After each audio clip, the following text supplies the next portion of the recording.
हरे कृष्ण परम स्नेही मित्रों, आज की कथा है महाभारत युद्ध से कृष्ण ज्ञान, सत्य और धर्म। सामयिक समय में महाभारत कथा का संदेश देता एक सार्थक प्रसंग जो अंतर्मन को छूता है। महाभारत युद्ध समाप्त हो चुका था।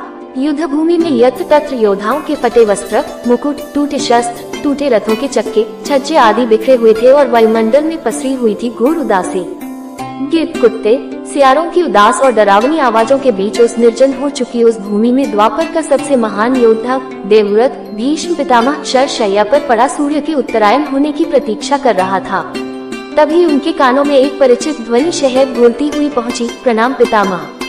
भीष्म के सूख चुके अधरों पर एक मरी हुई मुस्कुराहट तैर उठी। बोले, आओ देवकी नंदन, स्वागत है तुम्हारा। मैं बहुत देर से तुम्हारा ही स्मरण कर रहा था।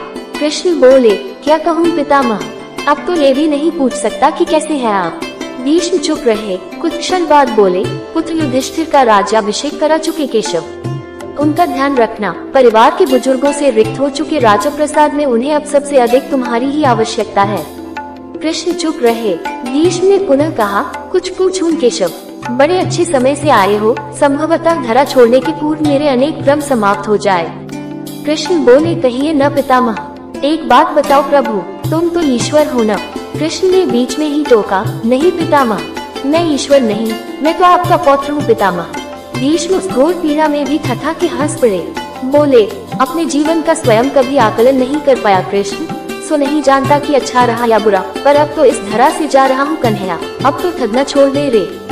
कृष्ण जाने क्यों भीष्म के पास सरक आए और उनका हाथ पकड़ कर बोले, कहिए पितामह।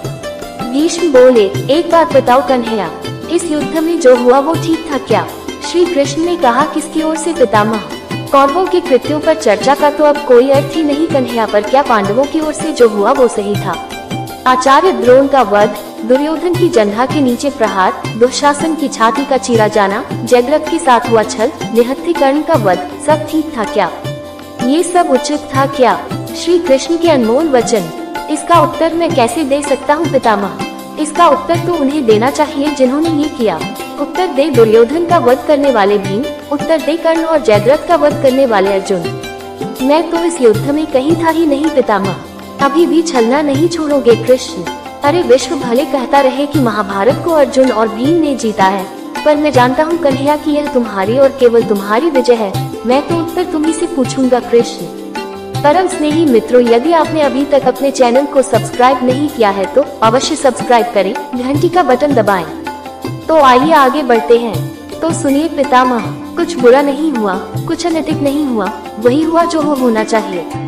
ये तुम कह रहे हो केशव? मर्यादा पुरुषोत्तम राम का अवतार कृष्ण कह रहा है। ये छल तो किसी युग में हमारे सनातन संस्कारों का अंग नहीं रहा, फिर यह उचित कैसे हो गया? इतिहास से शिक्षा ली जाती है पितामह, पर निर्णय वर्तमान की परिस्थितियों के आधार पर लेना पड़ता है। हर युग अपने तर्कों और अपनी आवश्यकता के आधार पर अपना नायक चुनता है।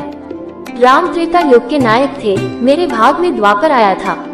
हम दोनों का निर्णय एक सा नहीं हो सकता पितामह। मैं महाभारत कथा संदेश नहीं समझ पाया कृष्ण, तनिक समझाओ तो। राम और कृष्ण की परिस्थितियों में बहुत अंतर है पितामह। राम के युग में खलनायक भी रावण जैसा शिव भक्त होता था। तब रावण जैसी नकारात्मक शक्ति के परिवार में भी विभीषण जैसे संत हुआ करते थे। तब बाली जैसे खलनायक के परिवार में भी तारा जैसी विदुषी स्त्रियां और अंगद जैसे सज्जन पुत्र होते थे। उस युग में खलनायक भी धर्म का ज्ञान रखता था, इसलिए राम ने उनके साथ कहीं छल नहीं किया।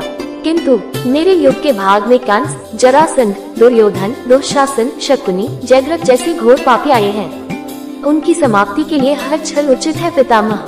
पाप का अंत आवश्यक है पितामह, वह चाहे जिस विधि से हो। परम स्नेही मित्रों, यदि अभी तक आपने अपने इस चैनल को सब्सक्राइब नहीं किया है तो अवश्य सब्सक्राइब करें, घंटी का बटन भी अवश्य दबाएं। तो आइए आगे बढ़ते हैं। तो क्या तुम्हारे इन निर्णयों से गलत परंपराएं नहीं प्रारंभ होंगी केशव? क्या भविष्य तुम्हारे इन छलों का अनुसरण नहीं करेगा? और यदि करेगा तो क्या यह उचित होगा? श्री कृष्ण ने कहा, भविष्य में इससे भी अधिक नकारात्मकता आ रही है पितामह। कलियुग में तो इतने से भी काम नहीं चलेगा, वहाँ मनुष्य को कृष्ण से भी अधिक कठोर होना होगा, नहीं तो धर्म समाप्त हो जाएगा। जब क्रूर और अनैतिक शक्तियाँ सत्य एवं धर्म का समूल नाश करने के लिए आक्रमण कर रही हो तो नैतिकता अर्थहीन हो जाती है पितामह।